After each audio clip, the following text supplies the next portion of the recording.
On entend souvent, la micro, c'est juste pour commencer. Toujours dit avec cette voix, tu sais, celle des gens qui n'ont jamais pris un risque, mais qui vont t'expliquer quand même comment vivre.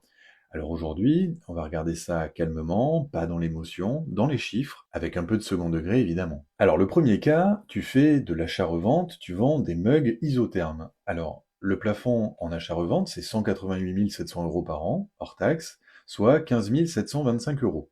Alors tu achètes un mug 10 euros hors taxe, tu le vends 31,15 euros, tu enlèves 3,30 € de frais postaux, emballage, 3 euros de commission pour le marketplace, 12,3% de cotisation, et il te reste 10 euros hors taxe net par mug. Tu vends 500 mugs par mois, ça fait 5000 euros net dans ta poche, sans dépasser les plafonds, sans drame.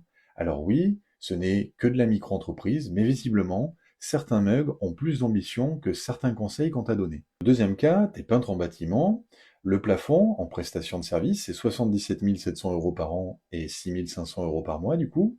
Alors tu enlèves 400 euros de charges fixes, 650 euros de matériaux, 22,1% de cotisation.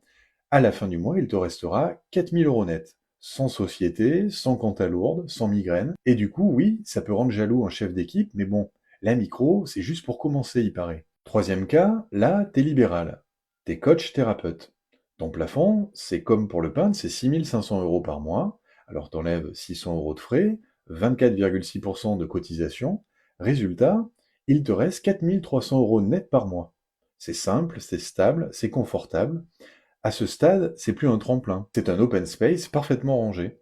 Et pour ceux qui me parleraient de la TVA dans tout ça, la TVA, ce n'est pas une charge, les plafonds de chiffres, ils sont toujours hors taxe. La TVA, tu la prends au client, tu la rends à l'État, elle n'entre pas dans tes calculs de rentabilité, que ça plaise ou pas. La micro, elle n'est pas petite, elle n'est pas transitoire, elle n'est pas pour les débutants. La micro, c'est un outil.